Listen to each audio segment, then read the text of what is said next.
할렐루야. 3월 7일 금요일 아침 기도회를 시작하도록 하겠습니다. 다 함께 사도신경으로 신앙 고백하시겠습니다. 나는 전능하신 아버지 하나님 천지의 창조주를 믿습니다. 나는 그의 유일하신 아들 우리 주 예수 그리스도를 믿습니다. 그는 성령으로 잉태되어 동정녀 마리아에게서 나시고 본디오 빌라도에게 고난을 받아 십자가에 못 박혀 죽으시고 장사된 지 사흘 만에 죽은 자 가운데서 다시 살아나셨으며 하늘에 오르시어 전능하신 아버지 하나님 우편에 앉아 계시다가 거기로부터 살아있는 자와 죽은 자를 심판하러 오십니다. 나는 성령을 믿으며 거룩한 공교회와 성도의 교제와 죄를 용서받는 것과 몸의 부활과 영생을 믿습니다. 아멘. 찬송가 27장입니다. 통일 찬송가도 27장 빛나고 높은 보좌와 찬송가 27장 통일 찬송가 27장 빛나고 높은 보좌와 찬양 올려드립니다. 빛나고 높은 보좌와 그 위에 앉으신 주 예수 얼굴 영광이 해같이 빛나네. 해같이 빛나네. 지극히 높은 위엄과 한없는 자비를 무천사 소리 합하여 늘 찬송 드리네. 늘 찬송 드리네. 영축을 나를 살리려 그 영광 떠나서 그 부끄러운 십자가 날 위해 지셨네. 날 위해 지셨네. 나 이제 생명이 있음은 주님의 은혜요. 저 사망 권세 이기니 큰 기쁨 넘치네. 큰 기쁨 넘치네. 주님의 보좌 있는데 전한 몸 이르러 그 영광 몸소 배울 때 내 기쁨 넘치리. 내 기쁨 넘치리. 아멘. 오늘 우리 주신 하나님 말씀 누가복음 9장 28절에서 36절의 말씀입니다. 누가복음 9장 28절에서 36절의 말씀 한 절씩 말씀 나누어서 교독하시고 마지막 36절 말씀은 한 목소리로 함께 읽도록 하겠습니다. 이 말씀을 하신 후 8일쯤 되어 예수께서 베드로와 요한과 야고보를 데리고 기도하시러 산에 올라가사 기도하실 때 용모가 변화되고 그 옷이 휘어져 광채가 나더라. 문득 두 사람이 예수와 함께 말하니 이는 모세와 엘리야라.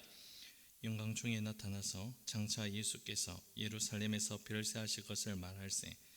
베드로와 및 함께 있는 자들이 깊이 졸다가 온전히 깨어나 예수의 영광과 및 함께 선 두 사람을 보더니 두 사람이 떠날 때에 베드로가 예수께 여짜오되 주여 우리가 여기 있는 것이 좋사오니 우리가 초막 셋을 짓되 하나는 주를 위하여 하나는 모세를 위하여 하나는 엘리야를 위하여 하사이다 하되 자기가 하는 말을 자기도 알지 못하더라. 이 말을 할 쯤에 구름이 와서 그들을 덮는지라. 구름 속으로 들어갈 때에 그들이 무서워하더니 구름 속에서 소리가 나서 이르되 이는 나의 아들 곧 택함을 받은 자니 너희는 그의 말을 들으라 하고 함께 있습니다.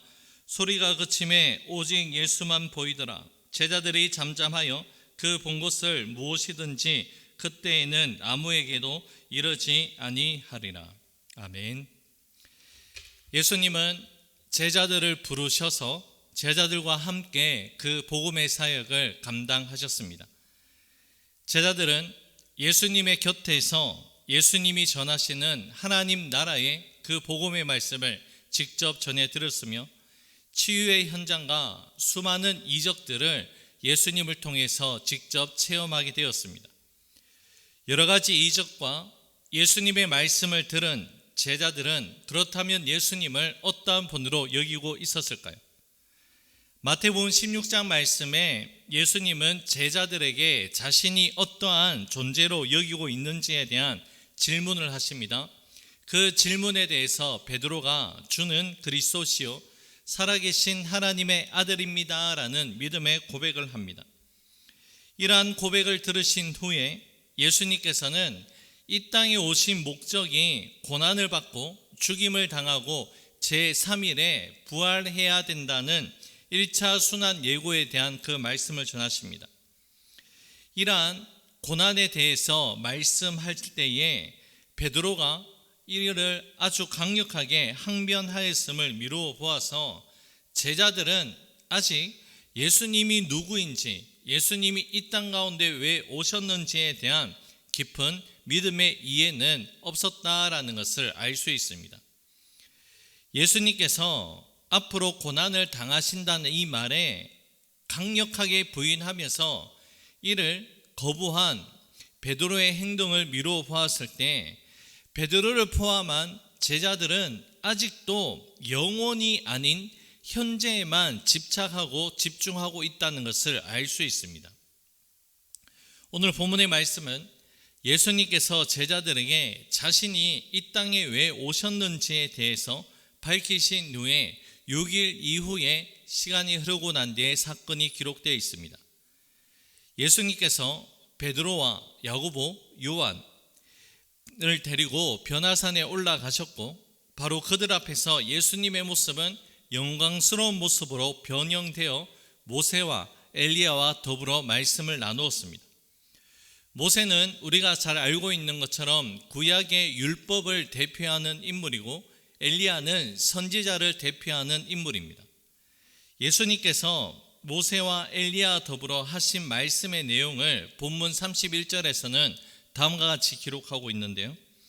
영광 중에 나타나서 장차 예수께서 예루살렘에서 별세하실 것을 말할세.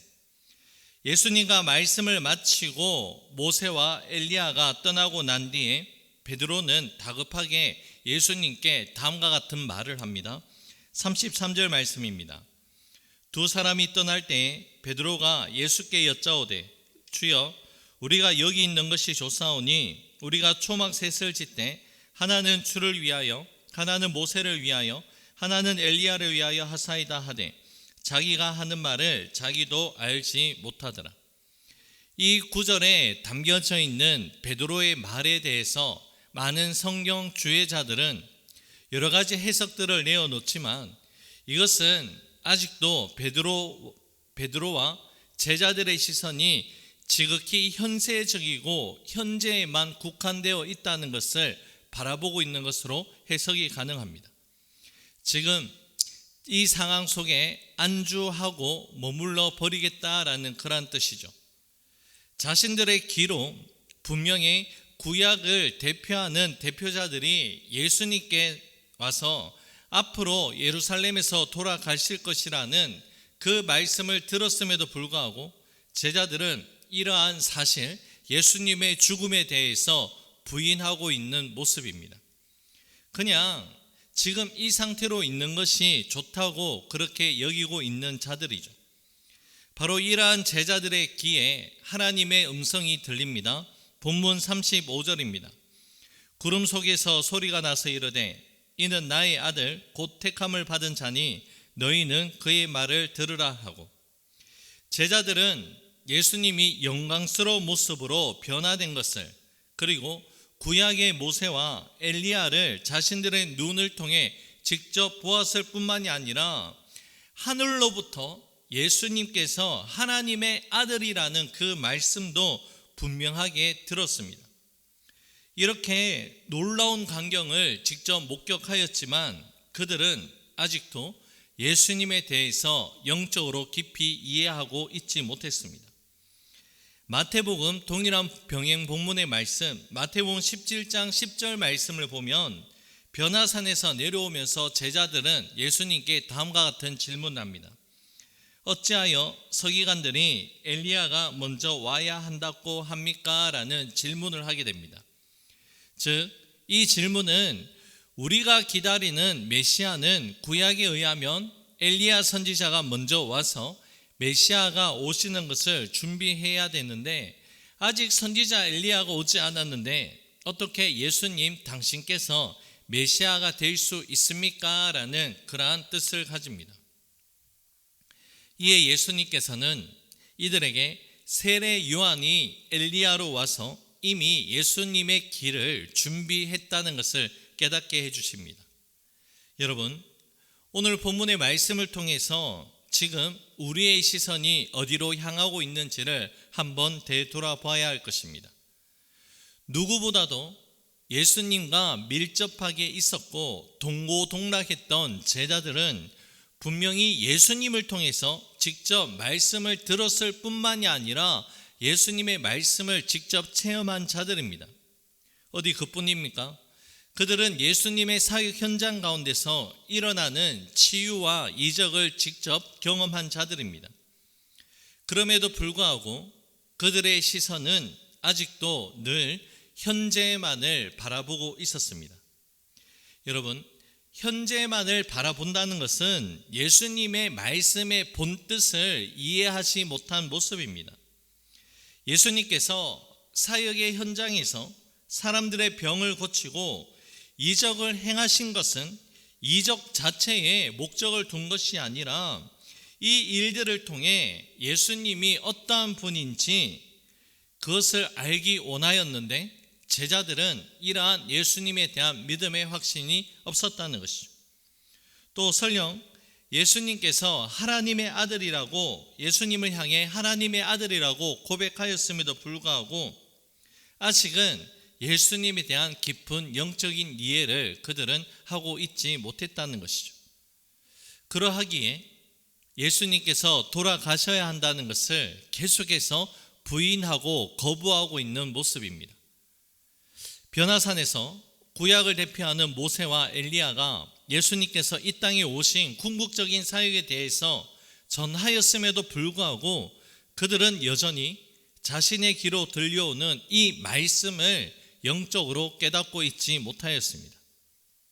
사랑하는 여러분, 현재를 살아가고 있는 우리의 시선은 물론 현재를 바라봐야 하지만 현재의 모습을 잇대어서 우리의 시선은 늘 영혼을 바라볼 수 있는 저와 여러분들의 삶이 되어야 합니다. 우리의 시선이 영원한 것을 바라보게 될 때에 우리는 잠시 머물다 가는 현재의 삶보다 영원한 삶에 더 가치가 있음을 깨닫게 되고 영원을 향한 진정한 믿음의 발걸음을 옮겨 나가게 된다는 것입니다. 베드로의 고백 참으로 훌륭했습니다. 하지만 아직까지 현재만을 바라보고 있기 때문에 베드로는 넘어질 수밖에 없었습니다. 그러나 베드로와 제자들은 부활하신 예수님을 만나고 난 후에 오순절날 성령을 체험하고 난 뒤에 그들의 시선은 현재에만 머물러 버리는 것이 아니라 영혼을 바라보고 자신의 삶을 이웃을 위해 그리고 복음을 위해 기쁨을 나누며 살아갔다는 것을 우리는 믿음으로 깨닫게 됩니다. 이제 오늘의 말씀을 맺겠습니다.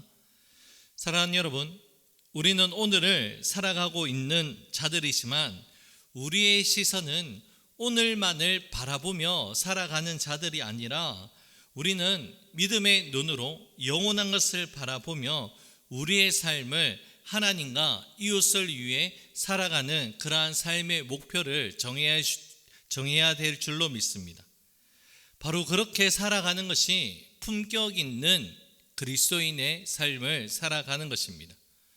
오늘 들려주신 말씀을 기억하시면서 현재 오늘의 삶에 충실한 삶을 살아가시되 오늘 이 하루의 삶 가운데도 영혼을 바라보고 준비하며 살아갈 수 있는 저와 여러분들의 삶이 될 수 있기를 우리 주님의 이름으로 축복합니다. 기도하겠습니다. 고맙고 감사하신 사랑의 주님, 오늘 하루라는 선물을 저희들에게 허락하여 주셔서 너무나도 감사를 드립니다.